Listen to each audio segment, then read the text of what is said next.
What's your message to Michigan voters in terms of the economy? We have auto workers who are being laid off and those who fear that they might be laid off. The average person can't afford groceries or their rent. And recent polls in Michigan show that Michigan voters believe that Donald Trump would do a better job with handling the economy and bringing jobs back. What do you say to that? Well, welcome back, Warriors. It's me, Linda B. Thank you all so much for joining me here today. Today, we've got Kamala Harris delivering her closing argument at the Ellipse in D.C. I'm going to go over it point by point, and we're going to talk about those things, plus show you some other clips. But before we get into it, don't forget to like this video, comment, share, subscribe to my channel if you haven't already. Click that notification bell. That is very important, and watch the video to the end. Now, let's get into it. Good evening, America! Good evening, everyone. Good evening, and thank you for taking the time out of your busy lives.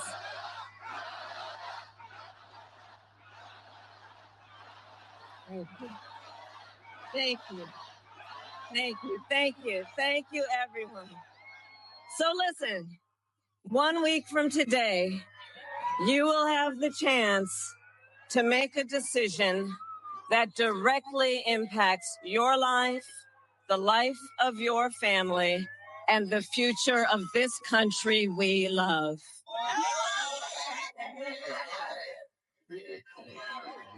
She said this country that we love. She doesn't love the country. You know that she has, she's connected to certain things. And a lot of people believe that she would turn the country communist. So does she really love this country? And it will probably be the most important vote you ever cast. And this election is more than just a choice between two parties and two different candidates. It is a choice about whether we have a country rooted in freedom for every American or ruled by chaos and division.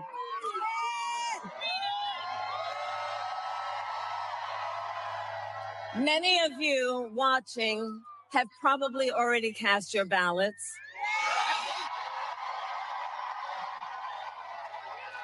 But I know many others are still considering who to vote for, or whether you'll vote at all. So tonight, I will speak to everyone about the choice and the stakes in this election.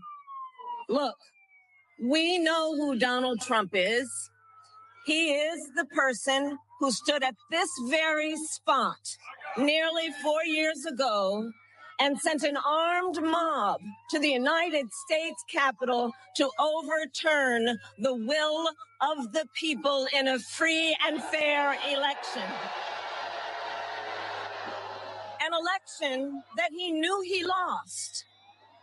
Americans died as a result of that attack. 140 law enforcement officers were injured because of that attack.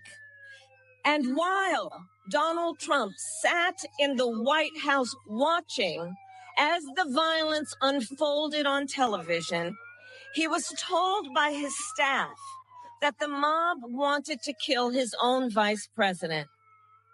And Donald Trump responded with 2 words: so what? America, that's who Donald Trump is. I'm going to tell you who she is, America. First of all, let me just clarify some things. We know that the chaos that happened on that day at the Capitol, J6, whatever you want to call it.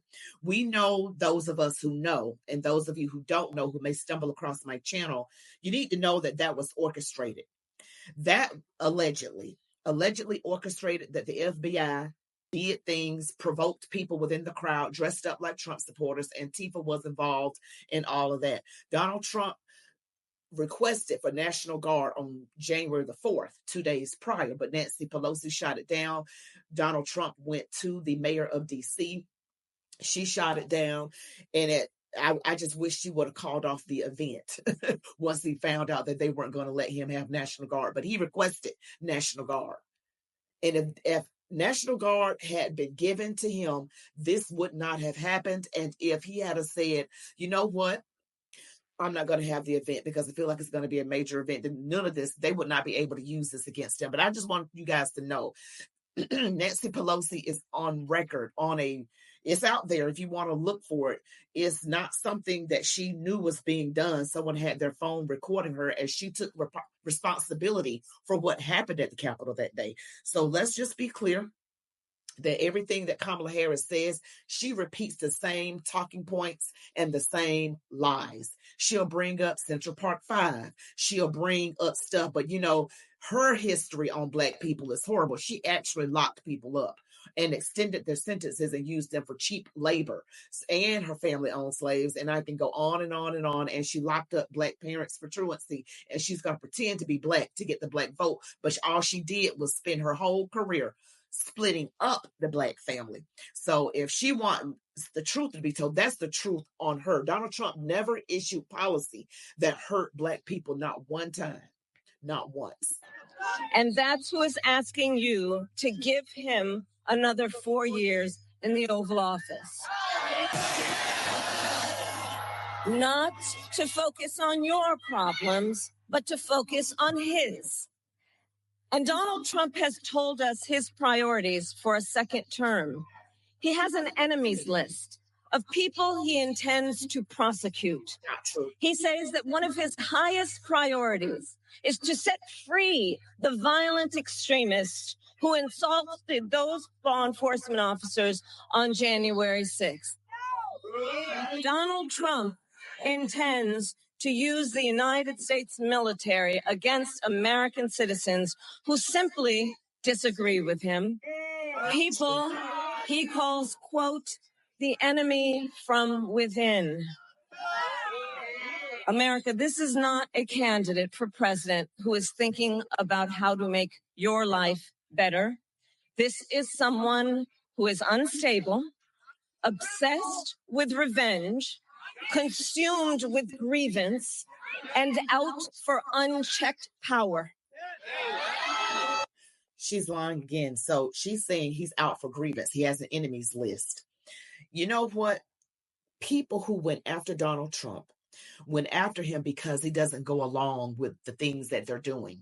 You all know that there's an evil powers that be that control our government, that are unelected officials, that money is passed around. And so whenever you make money the crooked way, and crooks know they don't like anybody telling on them because they like making their dirty money.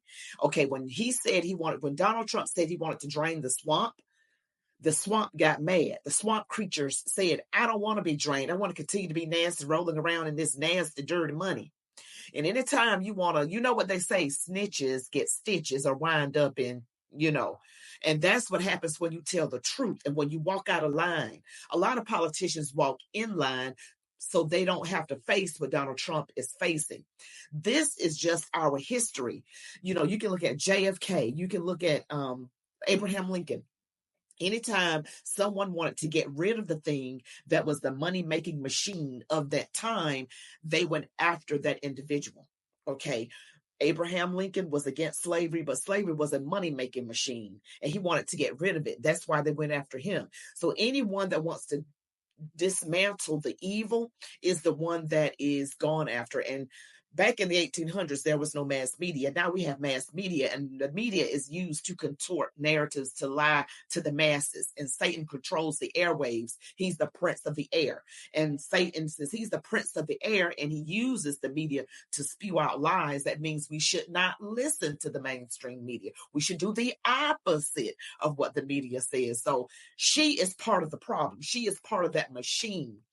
She would not really be the president, allegedly. Someone else would be telling her what to do. She's an empty vessel. Someone's got a remote control and push her button and she do like this. She's a robot. Donald Trump, if he is president, he will actually be the president. Donald Trump has spent a decade trying to keep the American people divided and afraid of each other. That is who he is. But America, I am here tonight to say that is not who we are. That is not who we are.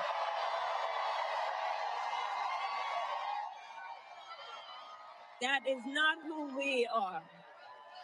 You see, what Donald Trump has never understood is that e pluribus unum, out of many, one, isn't just a phrase on a dollar bill. It is a living truth about the heart of our nation. Our democracy doesn't require us to agree on everything. In fact, we like good arguments from time to time. Just think of your own family, right? It's not the American way to not have disagreements. We don't shy away from robust debate. In fact, we like a good debate, don't we? We like a good debate. And the fact that someone disagrees with us does not make them the enemy within. That's right. They are family, neighbors, classmates, co-workers. They are fellow Americans. And as Americans, we rise and fall together. And let me just comment on the part where she said that Donald Trump likes to stoke the flames of division. That's actually the Democrat Party, because they keep spewing out harmful rhetoric. And the thing that they keep saying, Donald Trump is an existential threat to democracy. He's a threat to democracy. And now they started calling the man, he's like AH in World War II Germany, the name they don't like for you to say, the Nazi guy. They keep saying that. They've repeated those things, and they've actually amped it up. And this is something that allows you to say, you know what? The Democrats must be desperate. They actually are desperate, because they're the ones trying to stoke up some person who might not be all the way clear in the head to try and get them to want to take Donald Trump out. And I don't mean take out the dinner. Okay. They want to take this man out, because you got some people out here that are not wrapped too tight. They're not wrapped too tight mentally. Elevator doesn't go all the way up to the top floor. Some say that about her. I'm just saying, allegedly. But you got people, they saying these things, and people are hearing it. And the media is the prince. Satan rules the media, the prince of the air, sending out signals, trying to get somebody to, like they're saying, come on, y'all, do it, do it, do it. Even though they don't actually say that, they're saying he's a threat. One person said one time a few months ago, he must be eliminated. That is crazy talk. That is signaling to somebody to go out and do the unthinkable. And they want to say Donald Trump is causing division and chaos. And you bring up what happened at the Capitol a few years ago, and you know darn well that man was denied National Guard when he requested it. I'm not saying everything Donald Trump has done is right. But if the media would just report the truth on Kamala Harris, report the truth on Barack Hussein Obama and his so-called, allegedly his wife, if they would just report the truth on the Bushes, Pelosi's, all of that, if they would just let the country know the truth instead of hiding it and making up stuff about Trump. Just a mess. I'm going to listen to a little bit more of this, but you can see that she is repeating the same talking points. She is a broken record. And you have seen the Gold Star families who they accused Donald Trump of causing some scene at the Arlington National Cemetery. They were just mad because they didn't have the common decency, the human decency to show up for those families. And they're the reasons that those families are suffering anyway. She's the cause, her and Biden, of that disastrous Afghanistan pullout, August 26th, 2021. And those people were taken away from their families forever. And then they don't even have the common decency to pick up a phone or show up. Of course, the guilt would eat them alive because they knew they didn't care about those folks anyway. They're the reason why things went down the way they did. America, for too long, we have been consumed with too much division, chaos, and mutual distrust. And it can be easy then to forget a simple truth. It doesn't have to be this way. It doesn't have to be this way. It is time to stop pointing fingers. We have to stop pointing fingers and start locking arms. It is time to turn the page on the drama and the conflict, the fear and division. It is time for a new generation of leadership in America. She said it was time out and that we should stop pointing the finger. She just finished pointing fingers just a few moments ago. She just pointed the finger. She said that he's going to have an enemies list. He's stoking division and he's this and that. She just pointed the finger. That's what the Democrats have been doing this whole entire time. What the HELL is she talking about? Oh my gosh. And I also want to share with you a little clip of when Kamala Harris was being interviewed by a local news station in Detroit. Now, this is a good interview, and I want you to just see Kamala Harris's face and her body language as she's being asked these questions. What's your message to Michigan voters in terms of the economy? We have auto workers who are being laid off and those who fear that they might be laid off. The average person can't afford groceries or their rent. And recent polls in Michigan show that Michigan voters believe that Donald Trump would do a better job with handling the economy and bringing jobs back. What do you say to that? Well, let's start with this. I come from the middle class, and I'll never forget where I come from. My mother worked very hard. She, by the time I was a teenager, was able to save up for our first home. And I understand that grocery prices are still too high. I get it. I know your viewers get it. And we need a president who has a plan to actually handle and deal with all this. My plan includes bringing down the cost of groceries. In particular, I'm going to go after price gouging by these corporations that have been jacking up prices, costing American families and American working people. On the issue of American manufacturing, the United Auto Workers are endorsing me, not my opponent, because they know, one, that under Donald Trump, America lost manufacturing jobs. During the time I've been vice president, we have gained almost 800,000 new manufacturing jobs. And my commitment is to working on American-based manufacturing done by American workers and investing in the industries of the future. My work is about understanding that we've got to bring down the cost of housing, whether it be for renters or homeowners. So part of my plan includes a $25,000 down payment assistance for first-time home buyers. Because I know folks just need a little bit of support to get their foot literally in the door. Everything that she's proposing may sound good to someone who is not knowledgeable of how things actually work, because when you talk about controlling prices, when you talk about that, that is similar to what they do in communist countries. You know, the government takes over the businesses and tells them how much to charge for things. And that is not what we want. You increase the supply to bring down the cost. Increase the supply, simple supply and demand. And you know, if she's so good, as she says, why are Michigan voters actually thinking that Donald Trump is better on the economy and jobs than she is? To be able to live the American dream of home ownership, which is about intergenerational wealth creation, bringing down the cost of rent. One of the things that's been going on is corporations buying up a whole lot of property, eliminating the competition, which jacks up rent prices. I will go after that.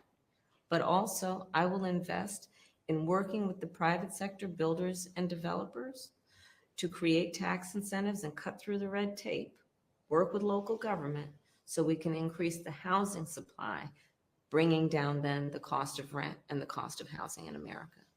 My plan is about dealing with the fact that healthcare is still too expensive. I come from a value that the access to healthcare should not be a privilege of those who can afford it. It should be a right for everybody, which is why I'm going to make sure that Medicare can continue to negotiate drug prices against the big pharmaceutical companies, which my opponent would not do. And whereas during the time I've been vice president, we've capped the cost of insulin for our seniors at $35 a month. My plan includes ensuring that we bring down prescription medication, including insulin, for everyone. So all these things sound okay, but the fact is she's in office right now and she's already admitted that has been pivotal in the major decisions that have impact. And Joe Biden has already said that he had given her all of the power that he had to make the same decisions. There was nothing that she wasn't a part of. She was the last person standing in the room. And when asked on The View if there's anything that she would do differently, she said nothing comes to mind. So she has not been able to separate herself from Joe Biden. And she continues to point the finger at Donald Trump for the current administration's failures. And I'll say it till the cows come home. She was the tie-breaking vote on the American Rescue Plan and the Inflation Reduction Act, which did everything but reduce inflation. It raised it. She was the tie-breaking vote that makes her, Kamala Harris, personally responsible. Well, in all that I've discussed, Kamala Harris is no different from the likes of Hillary Clinton or Nikki Haley. And once again, her incoherent, obscure, and verbose talk is not because she is unintelligent or because it is word salad. Rather, it is because she's a professional politician who always wants to say just enough not to make voters think critically about her responses and not to think that they disagree with her. The proof of this is that till date, Kamala Harris does not have policy proclamations that are clear, that are different from some of Donald Trump's, or even comparatively better than what she and Biden have already done. The last time she actually tried to be explicit on policy, she quickly exposed her communist inclinations with destructive economic consequence and even caused backlash. Kindly have a listen. Hey everybody, it's Mike Schellenberger for Public.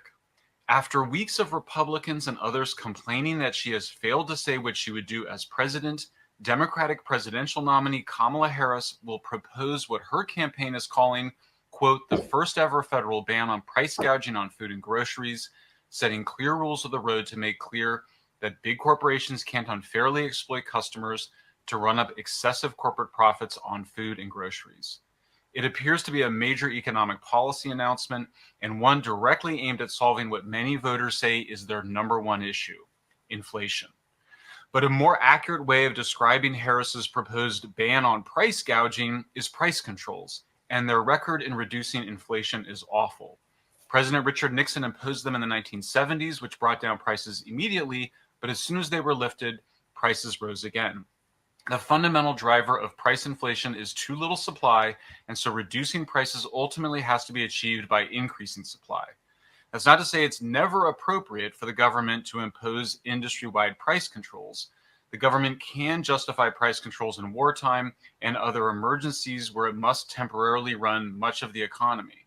And governments have rightly imposed price controls on natural monopolies, such as for the railroads, the electric utilities, waste collection, and water. That little news clip right there is very clear that there are little communist signals coming out of Kamala Harris's mouth. Okay, when you start talking about governmental price control, you're talking about government taking a hand in privately owned businesses. I don't think it registers all the way to the average listener. They may think, oh yeah, she's going to eliminate the price gouging. You got to know a little bit more about how certain forms of government, and I'm talking about socialism, communism, to know how they work, to understand where she's going with this. But I don't think a lot of people are catching that. And that is the problem. Check this out. In my home state of Delaware, they're good, decent, honorable people. The only garbage I see floating out there is just supporters. Or Puerto Rico, where I'm in my home state of Delaware, they're good, decent, honorable people. The only garbage I see floating out there is his supporters. Now, he didn't necessarily say Trump supporters. He said his supporters. Called us garbage. When we are God-fearing, we pay taxes, we vote according to our Christian principles, we're not listening to the garbage coming out of the mouth of the media. I told you Satan uses the media as a tool to bewitch the masses. The devil is the prince of the airwaves. Satan is the prince of the air. That is what he is. And if we believe the media, which is controlled by the devil, which the devil is using the Democrat Party, then we are more than likely going to get the mark of the beast, those of us who believe the mainstream media. That's just a fact. That's just a fact. More than likely to take the mark of the beast, because Satan is actually sending out evil signals to people. And I've heard people who I love very much say, I mean, literally take up for the alphabet community, saying, well, you know, they're going to do what they want to do anyway, making an excuse for it. And when someone says they want to put prayer back in schools, they literally say, well, you can't legislate righteousness. You can't legislate. But the Bible clearly says that under righteous kings, the people were better off than when they were under unrighteous kings, and how God blessed the people. We should want righteousness to reign. Now, I'm not saying Donald Trump is an angel, but his laws sure do line up with my Christian values. And ever since July 13th, I've seen a shift in him. He talks a lot about God and a lot and more about it. And he said, we're going to focus on faith and family, and I am all for it. Thank you guys so much for watching my videos. Don't forget to like this video, comment, share, subscribe to my channel, hit the notification bell. If you haven't already, you all be blessed. Love God, your families, these United States of America, and march on, warriors.